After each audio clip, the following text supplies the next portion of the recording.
You're listening to Breakfast with Pablo. Every week we chat to a former reality TV star, and this week's guest is the 2005 runner-up of Big Brother Australia, Tim. Tim, good morning.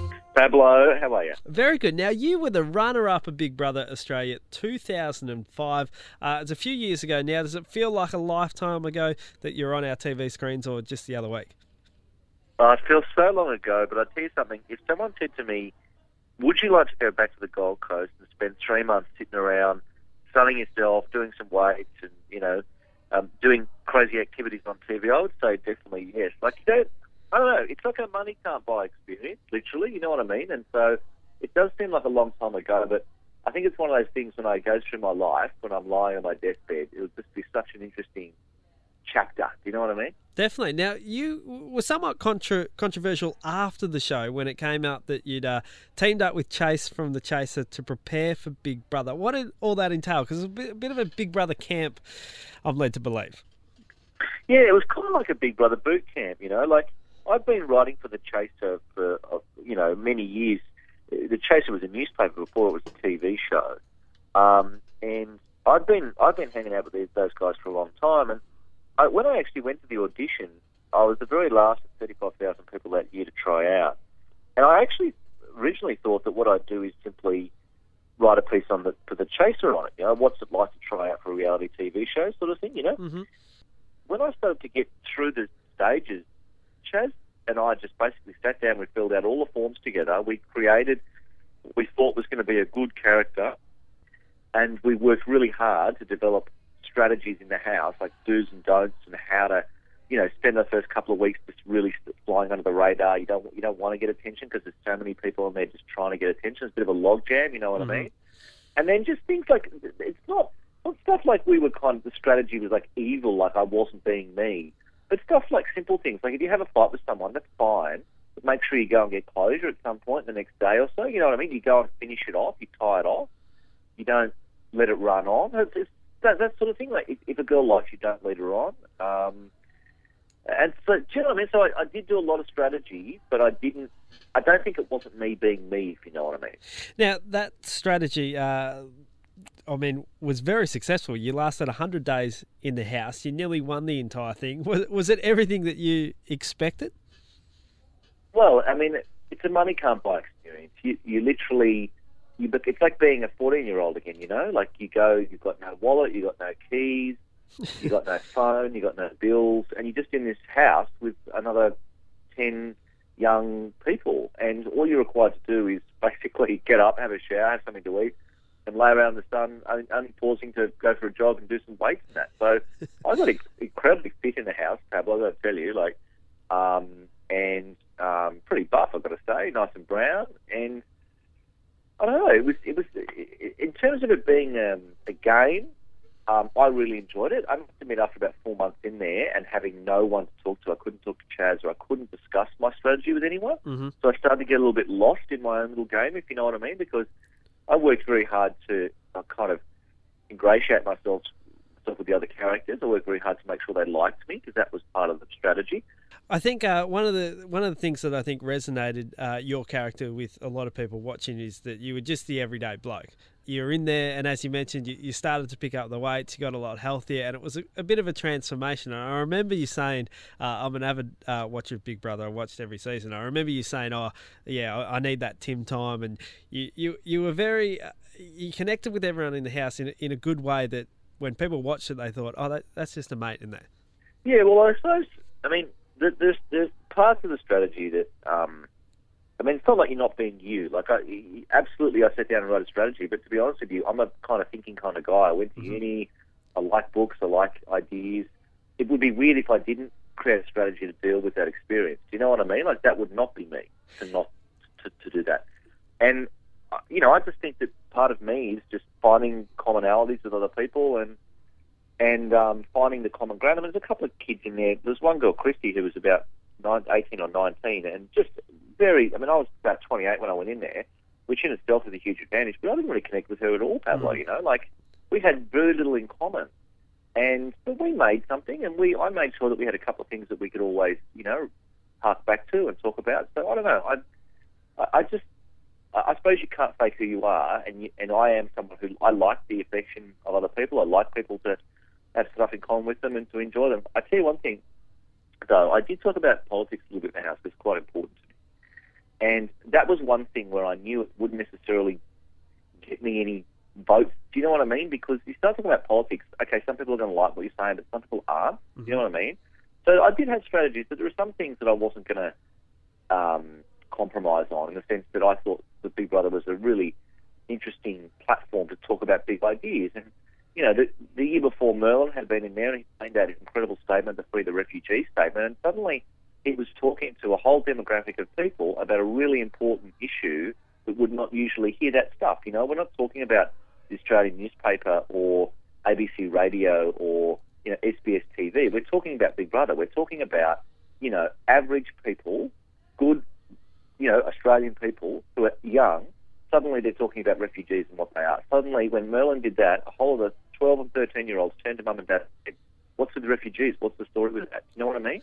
Well, that was a little bit of your motivation to go in the show as well, to use it and use that platform as a bit of a soapbox. Absolutely, because what I'm trying to say, I suppose, is that what an incredibly powerful platform. You know, like we're talking about a show that's watched very widely, and it's watched by people who perhaps don't read the Australian newspaper. Do you know what I mean? Who aren't as deep into political ideas as some other people are. And to suddenly have the capacity to access them and say what you think as a young Australian man, and say, look, I think that, you know, for example, because, you know, at the time how government was in control, and they were about to take control of the Senate, which means they would be able to pass their bills whenever they wanted, and that's kind of the opposite of what Tony Abbott's got now, right? Like, he can't get his stuff through the upper house because of Clive Palmer and that, right? And so it meant that he'd kind of be able to do whatever he wanted. And I just wanted to say that a lot of the stuff that he was saying, you know, I disagreed with, I suppose. Or, you know, have that discussion. Why shouldn't Big Brother be a platform? Not all the time, but why shouldn't it be a platform for discussion of, you know, important ideas? You know, I mean, not every night, but why shouldn't people talk about unions, for example, or the environment? You know what I mean? Now, how did you deal with people recognising you in your regular life after the show and after you came out of the house? I mean, I've always been a people person. I'm someone who likes people, basically. I'll always stop for a react to someone, and that's, you know, I mean, dare say that I'm similar in terms of my personality to yourself. You know, like, you're a professional communicator. It's what you do. You like people. You connect with people. That's become your job, you know. So when I came out, you know, I loved it when people stopped me. You know, it was weird for people to know your name, because I'm not a character in a TV show. You know, like, I'm actually the person that they know who I am. They know my name. I'm not an actor. I'm me. So people do feel a bit of ownership and want to talk to you about you, and that's fine, and I'm happy to do that. No, I really enjoyed that, and I like people. You know, I like meeting people and making friends and stuff, so that's never been an issue for me. Now, after Big Brother, you did quite a few things on TV. You went through interviews with a lot of the late night TV shows. You were on Rove. You went back to The Chaser for a little bit and did some videos. Where are you now, Tim?